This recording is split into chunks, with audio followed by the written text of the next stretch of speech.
ஐயா, நிறைய பேருக்கு இன்னைக்கு பைல்ஸ், இந்த பைல்ஸ்னால நிறைய அவதிகள் படுறாங்க. ஒரு சிலருக்கு ரத்தமா போகுது, ரத்தம் முழன்றாங்க, சீல் போகுது, சீல் முழன்றாங்க. இப்படிலாம் எண்ணற்ற வகைகள் இருக்கு. ஃபிஸ்டுலா, அப்புறமா ஆனஸ்பிசரு, பௌத்திரம், இதெல்லாம் பார்த்தீங்கன்னாக்கா பௌத்திரன்றது அந்த ஆசன வாய் பக்கத்தில் ஒரு குறுப்பு மாதிரி வந்து அதில் சீலும் நீரும் வடிஞ்சிட்டே இருக்கும். ஒரு சிலருக்கு ரத்தமும் வடியும், ஒரு சிலருக்கு ஒரு மாதிரியான ஸ்மெல் அடிக்கும். இப்படியெல்லாம் இருக்குது. இதுக்கு சித்த மருத்துவத்தில் என்ன மாதிரியான மருந்துகள் நீங்கள் கண்டுபிடிச்சிருக்கீங்க?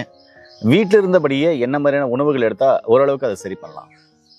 முதல்ல நம்ம நோய்க்கான மருந்தை தேடுறதுக்கு பதில் அது ஏன் வந்துச்சு, ஃபர்தராக அது வராமல் இருக்கிறதுக்கு நம்ம என்ன பண்ணலாம் அப்படிங்கிறத தெரிஞ்சுக்கிட்டாலே இது வந்து கண்டினியூ ஆகாது. இப்போ மருந்து எடுத்து சரி பண்ணாலும் திரும்பி வரும். அப்போ ஏன் வருதுன்னு தெரிஞ்சுக்கிட்டு அதை நம்ம வந்து அவாய்ட் பண்ணோம்னா, அதை வந்து அதாவது முன்னெச்சரிக்கையாக தடுப்பு முறைகள் இருக்குது. அப்போ ஏன் இது மூலம்ங்கிறது என்ன, ஏன் வருது அப்படின்னா உடல் சூடு. இப்போ உடல் சூடு வர காரணம் என்ன அப்படின்னா, அதிகமாக ஒரே இடத்துல உக்காந்துக்கிட்டு வேலை செய்வாங்க. வாட்ச் ரிப்பேரு, டிவி மெக்கானிக்கு, தென் வந்து ஐடி பீப்புள்ஸு சிஸ்டத்துலேயே உக்காந்துருப்பாங்க. அப்புறம் ஓட்டுநர்கள், வாகன ஓட்டுநர்கள், இவங்களுக்கெல்லாம் பார்த்திங்கன்னா அதிகமான உக்காந்துக்கிட்டே செய்வாங்க. அதை விட முக்கியமானது நேத்திரம் வழியாக, கண்ணு வழியாக எனர்ஜி பிராணன் நஷ்டம் ஆக ஆக மூளைச்சூடு அதிகமாகிட்டு மூல நோய் வரும். அதனால் அதிகமாக பார்வைக்கு கண்ணுக்கு வேலை கொடுக்குறவங்க, அதிகமாக உக்காந்துக்கிட்டே ட்ராவல் பண்ணுறவங்களுக்கு இந்த மூளைச்சூடு அதிகமாகும். தியானம் பண்ணுறவங்க, உண்மையாகவே ஒரு தவம் பண்ணுறவங்க அதை உள்ள அகசாதனை பண்ணி உள்ளுக்குள்ளே போகிறாங்கன்னு சொன்னால் அவங்களுக்கு 50-100 கட்டி கூட வரும் ஆசன வாயில். ஏன்னா அந்த மூளைச்சூடு அதிகமாகும். அதனால தான் நம்ம முன்னோர்கள் சித்தர்கள் சொல்லியிருக்காங்க, தவம் பண்ணணும்னா முதல்ல இந்த மூளைச்சூடு அதிகமாகாத அளவுக்கு உண்டான மருந்துகளை தெரிஞ்சு வச்சுக்கோங்க. செஞ்சு வச்சுக்கிட்டு தான் தவத்திலே உட்காரணும், தியானமே பண்ணணுன்றாங்க. நம்ம யாரும் அதை ஃபாலோ பண்ணுறது ஆர்வ கோளாறுல நான் இந்த தியானம் கற்றுக்குறேன், அதை கற்றுக்குறேன்னு சொல்லிட்டு உட்காந்துக்கிட்டு பைல்ஸ் வர வச்சுக்கிறாங்க. அதனால் இந்த முன்னெச்சரிக்கையாக இது ஏன் வருது, என்ன எதனாலன்னு சொல்லிட்டு அதுக்குண்டான தடுப்பு முறைகள்லாம் முதல்ல நம்ம ஃபாலோ பண்ணணும். வாரத்துக்கு ஒரு முறை அந்த எண்ணெய் தேய்ச்சி தலைக்கு குளிக்கிறது, அதிகமான உஷ்ண பதார்த்தம், பித்த அதிகம் உள்ள உணவு வகைகள்லாம் குறைச்சிக்கணும், நார் சத்து உள்ளதை எடுத்துக்கணும், எளிதில் ஜீரணமாகக்கூடிய உணவு முறையை டயட்டை ஃபாலோ பண்ணணும்.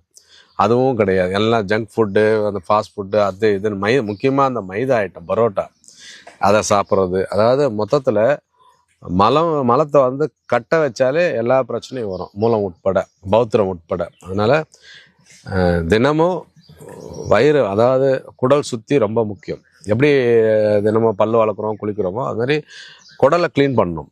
தட் மீன்ஸ் டெய்லி மோஷன் ஃப்ரீயாக போகணும். அதுக்கு உண்டான உபாயம் அவங்கவுங்க தான் தேடி முயற்சி பண்ணி மருத்துவர்கிட்ட கேட்டு அதை பயன்படுத்திக்கணும். அதெல்லாம் பயன்படுத்திங்கன்னா மூலவியாதிங்கிறதே ஒன்று வராது. உஷ்ணம் தான், உடல் உஷ்ணம் தான் காரணம். சரிங்க, வந்துருச்சு. இப்போ உங்ககிட்ட என்ன மருந்து இருக்கு? நம்ம வந்து இந்த பைல்ஸ் ரெமெடி அப்படின்னோம்னா, இது வந்து பார்த்தீங்கன்னா இந்த வெளிர் நிறத்தில் இருக்கு, மஞ்சள் நிறத்தில் இந்த எண்ணெய் ஒன்று, இது காலையில், இது வந்து பார்த்தீங்கன்னா இரவு உணவுக்கு பின்னாடி பசும்பாலில் ஒரு டீஸ்பூன் அளவு கலக்கி உள்ளுக்கு குடிக்கலாம் உணவுக்கு பின்னாடி.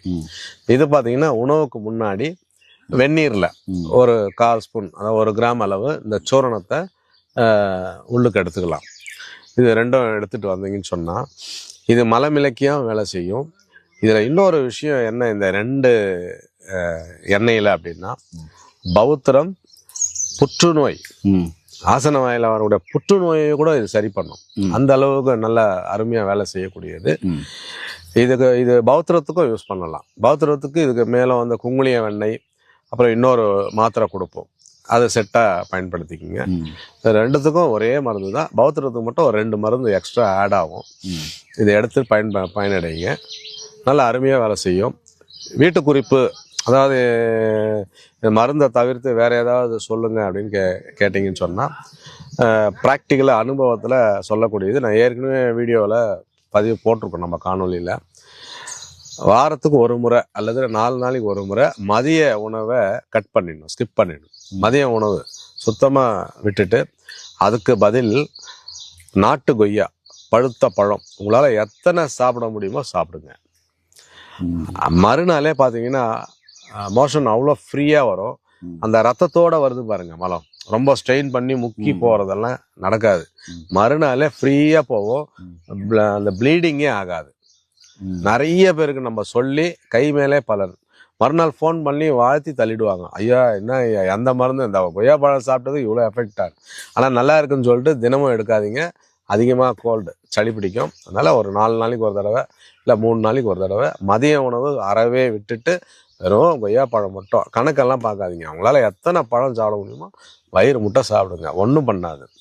மறுநாள் அவ்வளோ ஃப்ரீயாக இருக்கும். ரிப்பீட் ஆகாது. ம். திரும்ப அந்த ரத்தத்தோட மலம் வர்றது ம். தடுக்கப்படும். இளைஞர்களே, நிரந்தர தீர்வு அப்படின்னாக்க எந்த நோயும் வரக்கூடாதுன்னா நம்முடைய உணவியல் முறை வாழ்வியல் முறையில் தான் இருக்கு அப்படின்றத அழகா புரிய வச்சிருக்காரு. மீண்டும் இன்னொரு அருமையான பதிவு சந்திக்கலாம். நன்றி, வணக்கம். வணக்கம் ஐயா. வணக்கம் ஐயா.